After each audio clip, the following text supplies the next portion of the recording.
Voilà, donc je me présente René Leblanc. Je suis un des co-organisateurs de la session aujourd'hui, initialement lancée par mon collègue André Tarte et avec Vanip.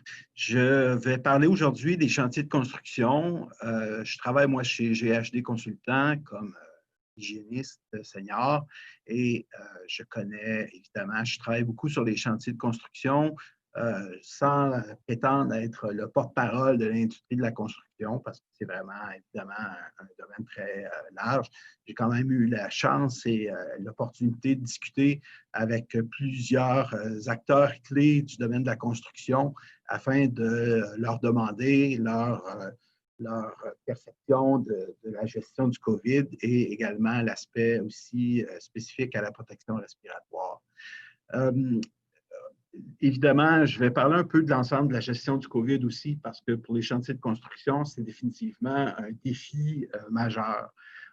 Je vais ici sur le site web de l'ACQ qui explique également l'importance que vous, la santé, sécurité et la protection au COVID, là, que l'association fait la promotion. Donc, il faut que les entrepreneurs soient conscients que s'ils sont en dérogation, évidemment, il y a des risques d'arrêt de travaux, d'infraction ou de suspension de licence. Donc, c'est quelque chose qui est pris très au sérieux pour l'industrie de la construction et qui doit également là, impliquer plusieurs mesures là, de mise en place. Donc, l'impact de la réouverture des chantiers, évidemment, c'est une bonne nouvelle au point de vue de redémarrage de l'économie, puis évidemment le retour des travailleurs. Comme pour tous les secteurs, on est conscient qu'il y a des risques d'une seconde vague. On est conscient aussi que c'est un nouveau fait qu'on devra apprendre à vivre avec et on est en train, en fait, d'apprendre à vivre de plus en plus. Ça implique nécessairement un risque d'exposition des travailleurs et de leurs proches. Mais ça, c'est la même chose que pour tous les secteurs de l'économie. On doit redémarrer à un certain niveau. Le but, c'est qu'il y ait une gestion et une bonne coordination et une bonne gestion. Donc, l'impact sur les chantiers, c'est un impact, somme toute, qui est majeur parce que des chantiers, comme vous savez, il y a beaucoup d'intervenants, il y a beaucoup de phases de travail. Donc, toute la planification, la coordination doit être revue. Afin de minimiser, évidemment, respecter les exigences de distanciation, puis l'ensemble des règles à respecter. Donc, au point de vue de l'exécution, autant au niveau des employés que des sous-traitants, il y a des défis énormes qui se présentent selon le nombre et la grosseur des chantiers. Il y a d'autres critères également au point de vue de façon plus contractuelle, au point de vue des livrables, au niveau des entraves. Tu sais, quand tu t'avais prévu bloquer une rue pendant tant de jours, puis que tu te retrouves à devoir remodifier l'ensemble de ces paramètres-là, ça peut être des éléments très importants qui ont des impacts, évidemment, sur tous les autres éléments, les délais, les budgets.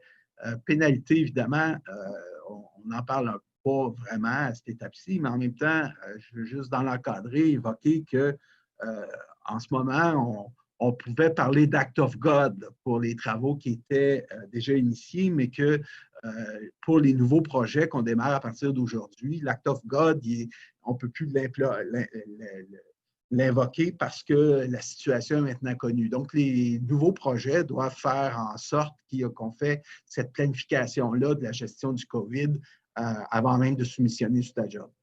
Donc, dans l'ensemble, on doit tout mettre en œuvre pour évidemment minimiser les risques. Donc, au point de vue des défis, du point de vue, si je peux parler un peu hygiéniste, il y a des choses qui sont vraiment différentes à ce qu'on est habitué sur un chantier de construction. On est habitué évidemment à l'exposition à des risques, on est habitué à des risques de blessures ou de certaines maladies professionnelles. Là, on parle évidemment, on est habitué, nous, à des normes, à des valeurs d'exposition. Là, on parle de charges virales potentielles, on parle de gens qui sont symptomatiques ou même asymptomatiques. Donc, c'est des caractéristiques qui sont difficiles à soit gérer ou anticiper. On parle aussi d'épidémiologie. C'est quelque chose que, là, 6 mois, la moitié des Québécois connaissaient bien peu et maintenant, presque tous d'entre vous seraient en mesure de bien expliquer qu'est-ce qu'il en est. En fait, surtout au point de vue pour les gens de la construction, on doit être en mesure de faire comme on l'a vu dans la santé publique, c'est des enquêtes de contact. Et on doit être en mesure de savoir qui travaillait avec qui, dans quel secteur, qui a pu être en contact. Et ça, c'est pour les jours antécédents également, pas juste pour la journée actuelle. Donc, il y a toute une logistique qui vient de changer au point de vue de la réalisation des travaux. Au point de vue de la distanciation, il y a une réorganisation pour les heures de travail, de repas, de pause, de lavage des mains. Donc, c'est l'ensemble de la gestion là, du risque qui doit être planifié. On doit évidemment contrôler les choses qu'on se partage. Parfois, évidemment, c'est sûr que c'est un opérateur de Bobcat. On va espérer que ce soit la même personne qui travaille dans cet équipement-là pour minimiser les surfaces de contact ou le partage d'outils. Évidemment, il y a des procédures de désinfection aussi qui vont venir en ligne de compte quand on va quitter les appareils. Il y a toute la gestion des sous-traitants. Stéphane en glissait un mot tout à l'heure, mais les sous-traitants, c'est des gens qu'on doit inclure également dans nos programmes parce qu'ils n'ont peut-être pas nécessairement la même infrastructure et capacité de gestion, mais en même temps, ben, ils font partie de l'équipe, puis ils doivent respecter les mêmes exigences.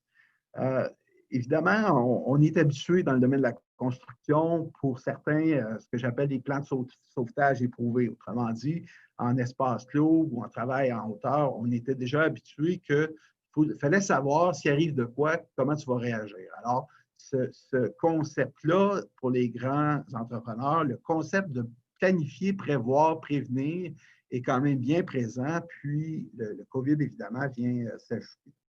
Au point de vue des mesures générales, ben, vous connaissez là, la distanciation, vérifier l'état de santé des travailleurs à leur arrivée. Et j'ai parlé entre autres à des gens chez Kiwit qui ont implanté un système qui se fait directement sur leur téléphone intelligent. 3 questions, merci, bonjour, c'est complété à tous les jours, puis on peut voir le suivi des travailleurs. Tenir à jour la liste des numéros de téléphone, installer des affiches, mettre en place des registres, respecter les distanciations et revoir la planification. Rendre le lavage des mains obligatoire, suggérer le port des lunettes et imposer des accès limités au chantier uniquement. Donc, évidemment, aussi, la Sécu offre un diagramme décisionnel et un questionnaire d'enquête quand un travailleur développe des symptômes pour être en mesure de redresser.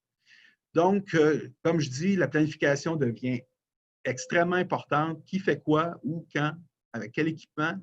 Idéalement, c'est avec la même personne, le même opérateur et avec qui. Donc, on doit minimiser les regroupements et minimiser les échanges.